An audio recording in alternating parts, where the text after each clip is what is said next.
Hi. Happy Friday. Does it feel like fall yet? Kind of. A little bit, right? It's raining. It's raining outside? It was kind of sprinkled. Yeah, it's pouring, it's raining. Everybody's dancing. All right, solve. What do you want to do first? Add the rad 3. You're right, add the rad 3. So 2 times cosine of theta equal to positive rad 3. Next? Divided by 2. Divided by 2. So cosine of theta equal to positive rad 3 all over 2. Now let's check the period. Remember this was super important yesterday. What's the period here? 2 pi. So do I need to worry about multiple, if we were listing it out? It was bounded from 0 to 2 pi. I would need to add periods, right? So we want to find that anyway. You can now compose both sides by cosine inverse, but you technically, if you know with the quadrants, that the positive cosine, it's frozen, there you go. Positive cosines are in. So, what 2 quads? 1, definitely, and 4. Okay. What quadrant? What angle in quad 1? Pi over 6. Thank you, sir. That means quad 4. 11 pi over 6, or even, in this case, you can even use what? Negative, okay? My pen is, there you go. 11 pi over 6, or, now how come? How come for this one, you could use either the 11 pi over 6 or negative? I'm sorry, yeah. Is there a specific one you want us to put when we're taking the test? Is there what? A specific, like, negative pi over 6 or 11 pi over 6? Oh, I don't care. I will take all correct answers. So now we are going to write a formula. Now exactly how many formulas? You would need both. Would you guys agree? Yeah, so 2. Because you can't get to both sets of solutions without writing both. Okay? So 2 answers are theta equals, you can start with the positive one, pi over 6 plus what? 2 pi k. That's why we want to find our period. And then what do you find the k at the end? K is an integer. That's right. And then the other one, as a class today, do you want to use 11 pi over 6 or negative pi over 6? 11. Sure. And remember, I would take either. Okay, so 11 pi over 6 plus 2 pi k. And then what do you find it? K here, so we don't have to write it out twice. K is all what? Integers. Okay, all z, you're right. Now, I just want you to give me the first 6. So we'll do from smallest to biggest. So obviously, theta, the first theta is pi over 6. What's your next theta? No, 11 pi. 11 pi over 6. Would that be okay? Okay. If I add 2 pi, what's the denominator of 6? What's the numerator? 12. So the next one would be 13 pi over 6. And then 13, after 13 pi over 6 would be 23 pi over 6. Okay. 13 plus 12 would be 25 pi over 6. And then 23 over 6 plus 12 over 6 is? 35. Oh, wait. 35 over 6, thank you. And that's the list of 6 in order from smallest to biggest. Okay. And hold right here. Ask away. Xander? I don't understand why. Okay, so when you graph it, why is it? Doesn't cosine have restrictions? This is regular, Xander, so no. This is a regular cosine. Oh yeah. 'Cause we Yeah. Remember, like I think in 7.1 or 7.2, I forgot which one it was, when we were solving for inverse equations, is right away they would have restrictions. So that's why you only have one answer, because this is regular. Okay. All right, B. Should we? Oh, yes. I was wondering, how do you know how much to add for each? Yes. The reason we know how much added to the period is 2 pi, because our denominator was 6, so technically 2 pi is equivalent to 12 pi over 6. So it's just easier to make it common denominator, just adding on. Okay. What's the period? Oh, yes. Why on here can you cross the axis? Can but I? you can't on other ones? What do you mean cross the x-axis? Say that one more time. Like how you could do 11 pi over 6 or negative pi over 6? Oh, because this is regular cosine. Regular trig functions do not have restrictions. They're not bounded by 1 or 4 or 1 and 2. Okay, only if it starts out right away in inverse equation. What's the period for B? Pi. Pi. Okay, so period, it's pi. And the reason we need to know is later, but we probably need to add.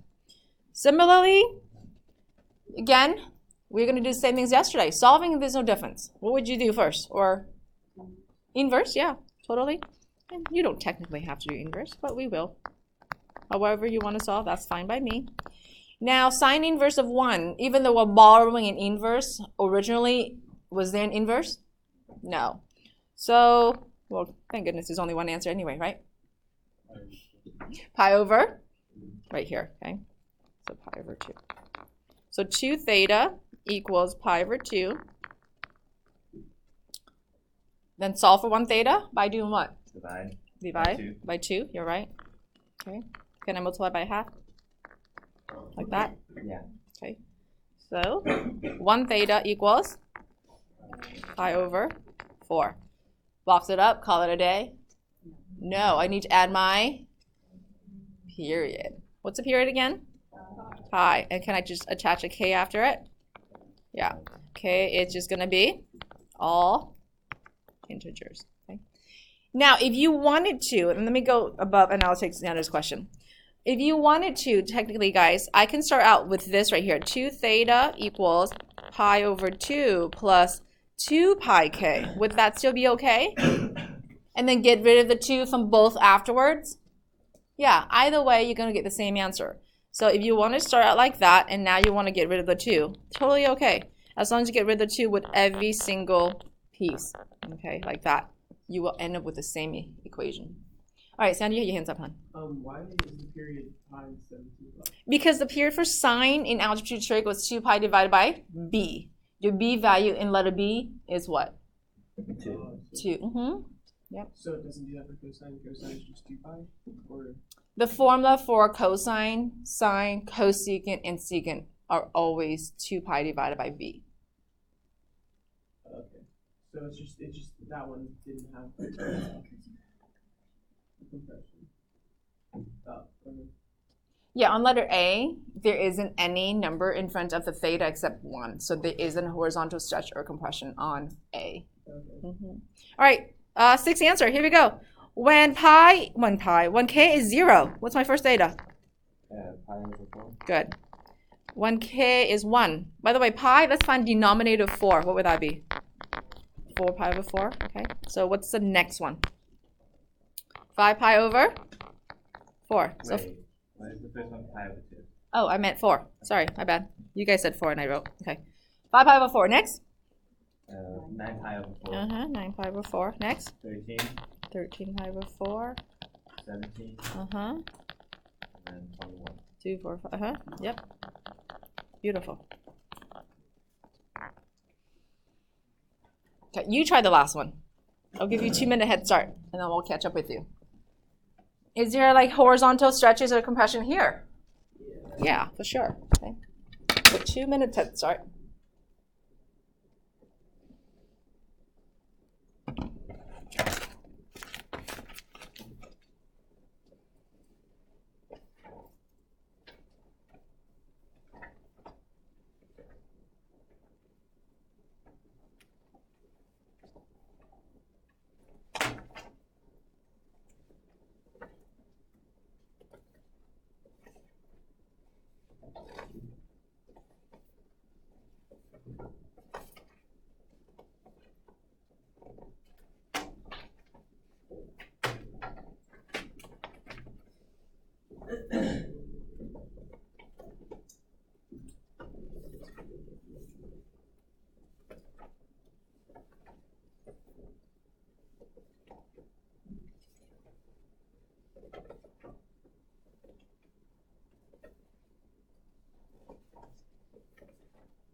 we'll go backwards, okay? Any volunteer to give me the answer? And then we'll go backwards. And what's your final answer for the formula? How about we do formula first? I did theta equals pi over 2 plus 2 pi k where k is an integer. 2 pi k, where k is any int. Okay. Do you guys agree?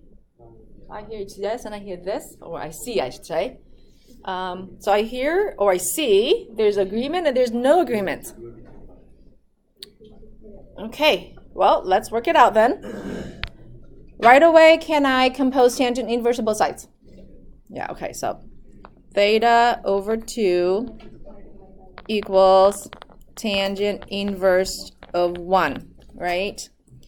Because it's a regular function, can we all agree that it can be in 2 quads? Yes. 1 and? 4. Yeah, right there. Okay. And would you agree this is a pi over 4 here, and then quad 3 would be 5 pi over 4. Now I'm going to look for the period of tangent, y'all. Tangent and cotangent is pi divided by b. So pi, what's your b value? 1/2. So that will give me how many pi? 2 pi. I'm going to hold it right there before I go further on the next step. All right. So here, we're going to take theta over 2 equals, do I have to write 2 equations? No, not for tangent. How come?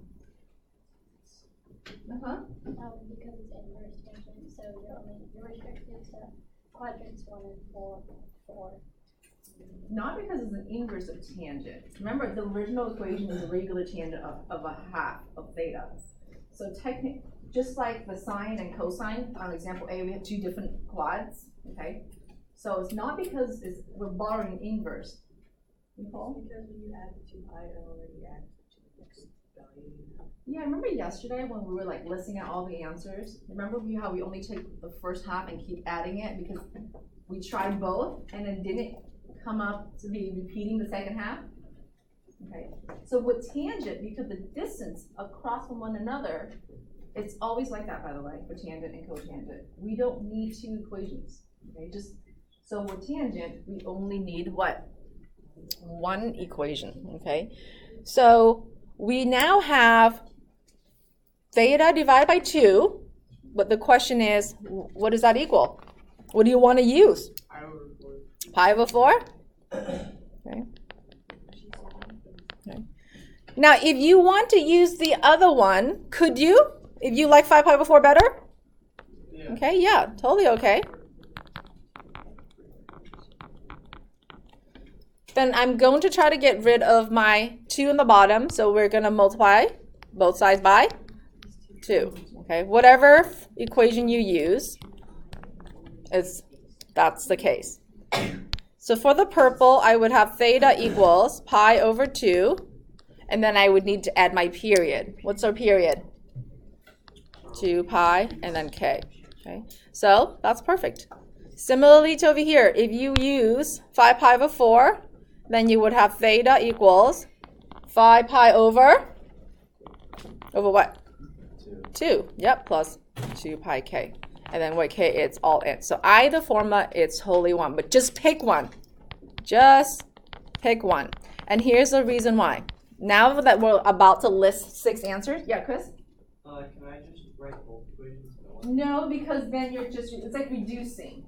Okay, when it comes to tangent, you got to reduce it down to 1. So it's kind of like 2/4. Yes, that is exactly the same as half, but then you got to reduce. Okay, so only pick 1. Now that we are going to list any 6 answers, you could pick either one. If you pick this one, you're just going to have 1 higher than if you pick that one. That's the only difference. Since you have 1 point in quadrant 1 and 1 point in quadrant 3, wouldn't they go around to make a pi? So why would we be putting 2 pi? Oh, because you had a horizontal stretch for your tangent equation? Yeah, the period is technically just pi. That's why for tangent. That's why for tangent, guys, the period is up pi, because I'm repeating myself every pi. So then why would we put 2 pi k in our equation? Because you have a horizontal stretch. See, this is a half of the theta. Half of theta, you're stretching it. Okay. If there's just a tangent of theta equals 1, then the period would be exactly pi. Now, if there's a half in there, there's a stretch. If there's a 2 in there, you would do a compression. Okay. So if we are listing 6, you can use either equation and list 6. If you use the red equation, then you're just going to start out one angle bigger than if you're using the purple or in this case the blue. Okay. All right. So 6 answers. 1k is 0. Your first angle would be? Yeah, pi over 2. 1k is 1. You're adding 2 pi. 2 pi with denominator of 2, it's technically what? 4 pi over 2. So add 4 pi over 2 to that. You're going to get 5 pi over 2. And 4 pi over more? 9 pi over 2. Next? 13 pi over 2. Next? 17 pi over 2. And one more. 21 pi over 2. Okay. Can you see that these are right there? That's why we don't need 2 equations. Now, if I subtract, because it doesn't say you have to add, does it? What if I subtract 2 pi? Can I get down to here? Yeah. Yes. Listing 6 means you add or subtract. It doesn't always have to be added. That is an egg roll for your notes, the 7-3. Take out your home. Yes, Wes? So we will get marked off if we put 2 equations. You will have a point for not reducing. Okay. Okay, last night's homework. Can I take anything from last night's homework before we stamp? If you have no questions from last night's homework, go ahead and start on today's homework. Yes, Hunter? 79. Sure. Let me find my homework question page. There you go. Okay.